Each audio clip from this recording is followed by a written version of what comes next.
Gemini, hi! Welcome to Mr. Queen PH at ito ang inyong energy update for October 16 to 31, 2024. If you're interested in private readings, meron tayong link sa description at sa pin comment. Paka-check nyo na lang information kung paano mag-book for a private reading. Okay, let's see Gemini, what's coming to you October 16 to 31.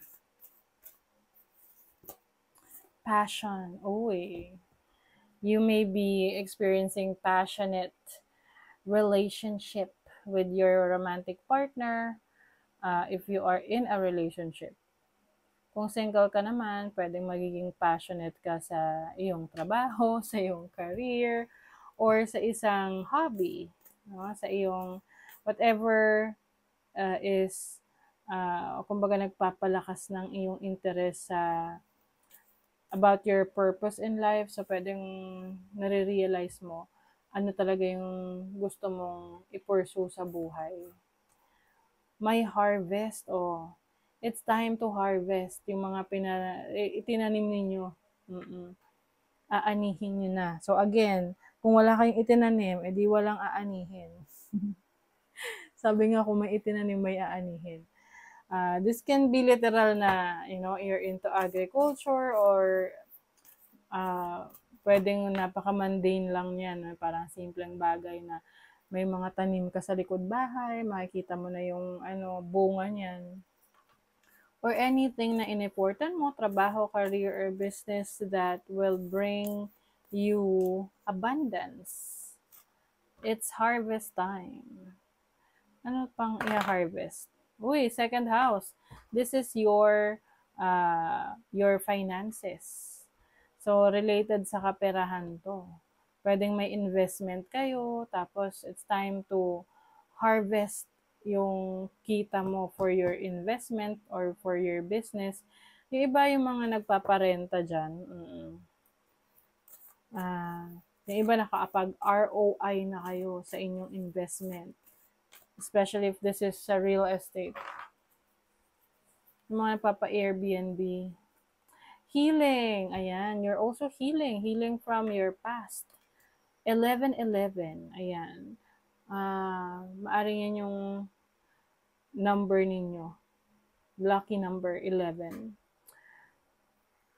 You're healing from, pwede itong physical healing kung kayo nagkasakit ng nakaraan, or healing from a broken heart. So, it's a process, no, na kailangan pagdaanan. But, I see you na being open to healing, forgiving yourself, forgiving others. Your overall energy, the Page of Wands.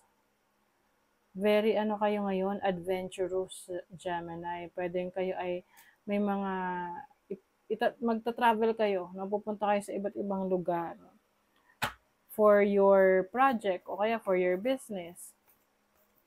Kasi naalala ko nung mag-start kami ng negosyo before, ang dami namin pinupuntahang lugar kasi nagso-source out kami ng materyales, ng mga supplies, ng mga tauhan, kung ano-ano pa. So, this is also being open to your creativity. Maaring meron kang ipupursue or may project ka, creative projects. Your challenge is the Four of Pentacles. So, pwede magkaroon ng financial challenges sa inyo. Ito yung tipong ayaw mong ilabas. Parang ayaw mong maglabas ng pera. Kung gusto mong magnegosyo, paano yun, di ba? Kailangan maglalabas tayo ng pera pag magnenegosyo. And, maging maingat sa pag-handle ng kaperahan ninyo. Kahit yung simpleng wallet ninyo, baka ma-misplace ninyo, no? Second half ng October, lalo na yung mga mahilig pumunta sa Divisoria or sa matataong lugar.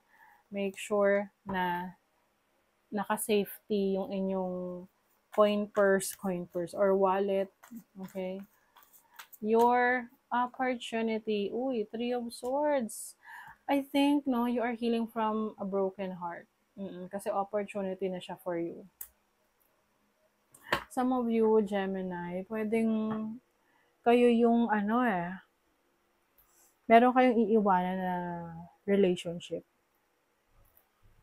because you feel na hindi na siya functional na relationship. Alam mo yung tipong wala ng improvement, parang feeling stuck na kayo. Let's see your blessing. With the Lovers. Oh my God. Gemini, baka naman meron kayong merong iiwanan para sa bago. Naku. Parang yung kanta ni Olivia Rodrigo. Ano ba yun? Yung Deja Vu. Ay, hindi ko maalala. Ano ba? Naguguluhan ako. Yung siya, oh yeah. Yeah, Deja Vu nga. Kasi, ang kwento nun is, meron siyang karelasyon, tapos, yung karelasyon niya, merong parang best friend or someone na parang napagsasabihan niya ng nangyayari sa buhay niya. Tapos, nung naghiwalay sila, after 2 weeks, naging sila. 'Di ba? So, parang, ha? Baka yung iba sa inyo ganun. Merong separation from someone kasi yun yung magiging reason for you to meet a person who is better than the previous one. Kasi, 'di ba? Paano niyo mami-meet yung person na nakatadhana sa inyo kung nasa maling tao kayo? 'Di ba? So, parang ganun yun. I'm seeing here that meron kang iwanan kasi na-realize mo na maling tao yun. And then, eventually, you will be blessed with someone that is talagang meant for you. Someone na nakakaintindi talaga sa'yo, someone na magugustuhan mo, mamahalin ka, mamahalin mo, ganun. Okay. Money, career, finances, 4 of Wands, meron celebration dito. Meron ding growth. O, yung ganda. Kung may negosyo kayo, yung negosyo ninyo mas lalago, mas dadami ang inyong mga customers, clients, buyers, or yung inyong magmumultiply yung inyong mga branches, kung maraming branches. Oo. And then, some of you, meron kayong matutupad na let's say, pangarap para sa bahay ninyo. O you might be receiving a certain amount of money na magagamit mo para sa beautification ng iyong bahay, ng home life, ng family life. Yung iba sa inyo, meron ding may mapopromote sa work, kaya may celebration. Pwedeng ikaw to or someone in your family, like anak mo, parents mo, asawa mo. So, damay-damay na dun sa celebration na yan. Sa love life, Wheel of Fortune. Merong change.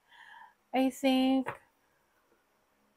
kasi itong Queen of Wands is like freedom. You're freeing yourself from the limitation. So, if ang relasyon ninyo is, nasa relasyon ka na parang feeling mo you're limited, nakakasakal na, so pwedeng yan yung may magbabago sa relationship ninyo, maaring aalis ka, or pwedeng you will be working things out with your person para magkaintindihan kayo.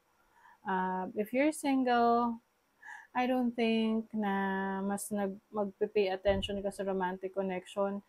Kasi lalo na't nagiging maganda yung takbo ng career mo. Maganda yung takbo ng career, ng trabaho. Marami ka pang gustong gawin accomplish. Muddled, unclear thinking. So, yung iba sa inyo, maaring may mga decision making kayo na kailangan yung pag-isipang maigi kasi medyo kumbaga wag mo nang mag-decide ng final kasi lalo na kung ikaw ay hindi pa sigurado. Meron kang obstacle na ma-overcome. Kung ano man tong challenge na to. And merong announcement, so I think this is a very important announcement for you. Pwedeng sa work yan. Second house. Sa iyong finances. Pwedeng mag-a-announce yung company na, may increase ka ng sweldo. Or, may bonus na. New pathways. Oh my God. O Gemini, consider whether you are happy on your current path. Can be relationship, career, business. So, merong bagong opportunity for you na pwede nyong i-explore. So, that is your reading, Gemini. Thank you so much. Bye.